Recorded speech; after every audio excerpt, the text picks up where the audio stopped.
In this video, we'll be going over how to cross peanut.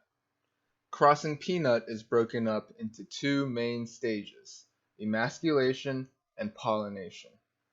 For emasculation, you'll need a hair clip, a pair of curved tweezers, a paper towel or Kim wipe, and some ethanol.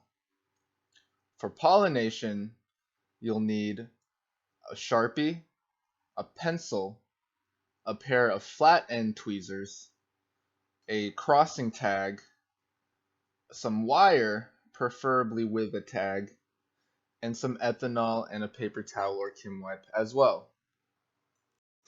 Emasculation occurs in the afternoon or evening. First, we find an emerging bud and clip it. Next, we will use our curved tweezers to peel off the front of the bud and the sides.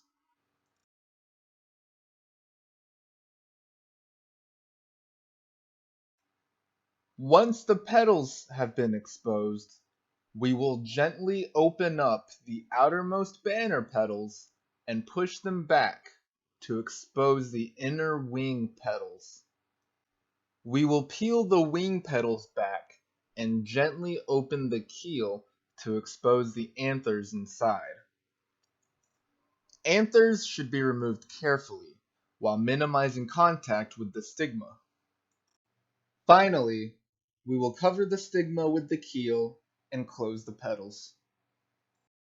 In the morning, we will pollinate using our flat end tweezers.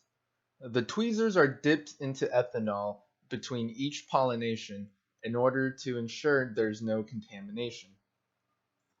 A flower from the male parent is taken apart to get to the pollen inside. You can gently squeeze the keel to get pollen onto your flat end tweezers. We will find the flower that we emasculated and clipped the previous afternoon. We will open the flower up and expose the stigma inside. Carefully touch the pollen on your flat end tweezer to the tip of the stigma.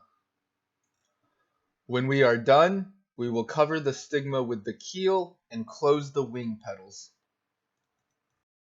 It is also recommended to water the ground and bench near your plant to create a humid environment. On our crossing tag, we will write the female parent, the male parent, and the date the cross was made. You should write this using a Sharpie on one side and a pencil on the other side. We will tie the tag around the base of the flower. In about 5 to 10 days, if your cross was successful, you will see a peg form.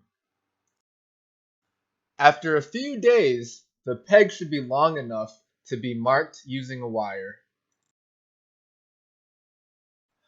The peg is put through a hole in the wire to guide the peg and to make identification easier come harvest time. Congratulations! You have just learned how to cross peanut. It might not be easy, but keep practicing. One day, you might have a success rate over 10%.